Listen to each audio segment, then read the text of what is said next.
नमस्कार। और सीरीज के सबसे बहुप्रतीक्षित मुकाबले के हमारे व्यापक प्रीव्यू में आपका स्वागत है।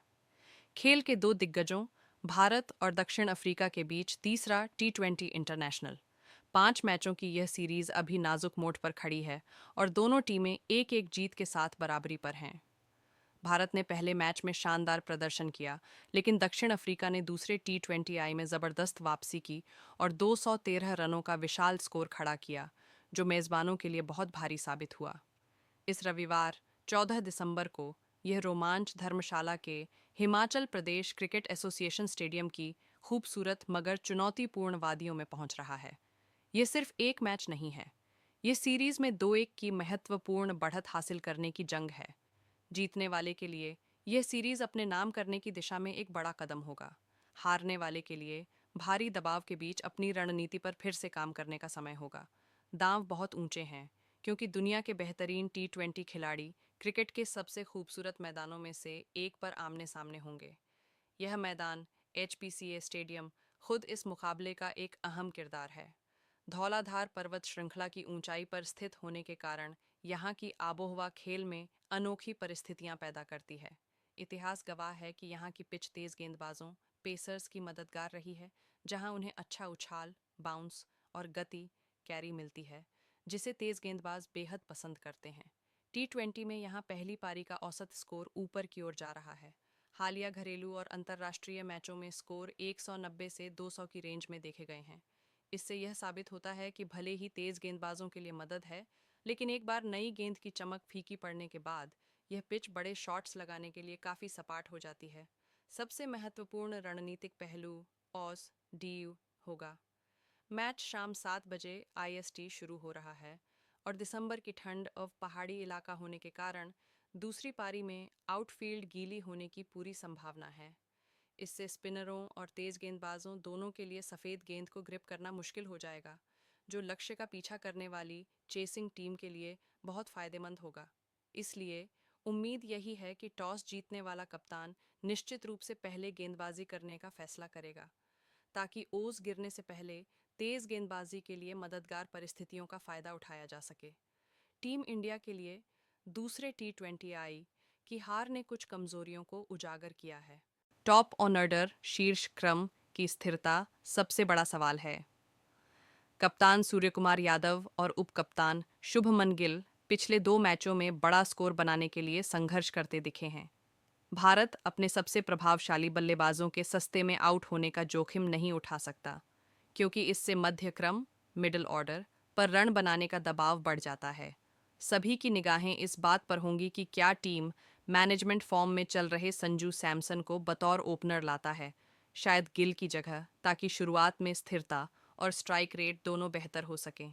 युवा खिलाड़ी अभिषेक शर्मा और तिलक वर्मा शानदार रहे हैं, लेकिन टीम का संतुलन हार्दिक पांड्या के ऑलराउंड प्रदर्शन पर टिका है। अपने कोटे के पूरे ओवर डालना और मुश्किल समय में बड़े हिट्स लगाना उन्हें इस फॉर्मेट में भारत का सबसे महत्वपूर्ण खिलाड़ी बनाता है।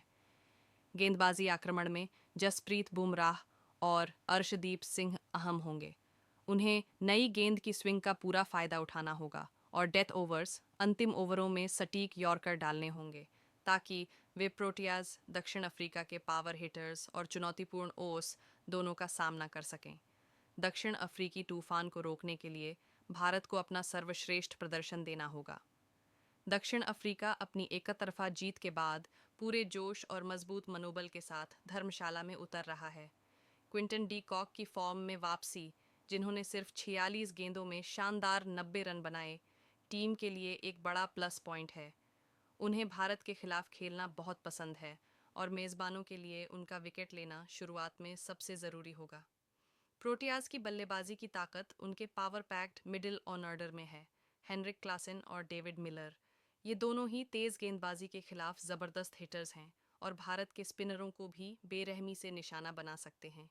पिच से पेसर्स को मिलने वाली मदद डेवॉल्ड ब्रेविस और डोनोवन फरेरा जैसे युवा सितारों के लिए भी वरदान साबित हो सकती है। गेंदबाजी यूनिट, जिसमें एनरिक नॉर्टजे की तेज़ रफ्तार और मार्को जानसन का शानदार नई गेंद का काम शामिल है, धर्मशाला के लिए पूरी तरह तैयार है। यहाँ सबसे अहम मुकाबला की मैचअप दक्षिण अफ्रीका की एक्सप्रेस पेस और भारत के middle order power house Rinku Singh के बीच होगा। रिंकू की तेज गेंदबाजी का सामना करने की क्षमता अद्भुत है और उनका प्रदर्शन संभवतः भारत का कुल स्कोर तय करेगा। दक्षिण अफ्रीका की रणनीति बहुत सीधी होगी। टॉस जीतो, पहले गेंदबाजी करो और ओस वाली दूसरी पारी में भारत द्वारा दिए गए किसी भी लक्ष्य का पीछा करने के लिए अपनी गहरी बल्लेबाजी लाइनअप पर भरोसा करो। फॉर्म और परिस्थितियों को देखते हुए इस हाई वोल्टेज तीसरे टी20आई में दोनों टीमों की संभावित प्लेइंग एक्सी कुछ इस प्रकार हो सकती है।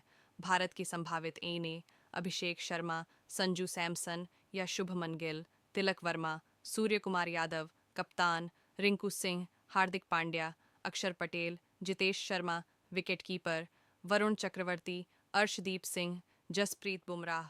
दक्षिण अफ्रीका की संभावित आन, Reeza Hendricks, Quinton de Kock, wicketkeeper, Aiden Markram, कप्तान, Heinrich Klaasen, David Miller, Dewald Brevis, Marco Jansen, Keshav Maharaj, Gerald Coetzee, Anrich Nortje, Lungi Ngidi. Dharamsala की पिच, ठंडा मौसम और ओस का गिरना बाद में बल्लेबाजी करने वाली टीम के पक्ष में जाता है। हालांकि भारत के पास घरेलू मैदान का फायदा है, लेकिन दक्षिण अफ्रीका के पास मनोवैज्ञानिक बढ़त मोमेंटम है और शायद इस मैदान के लिए थोड़ा अधिक संतुलित आक्रमण भी। हमारी भविष्यवाणी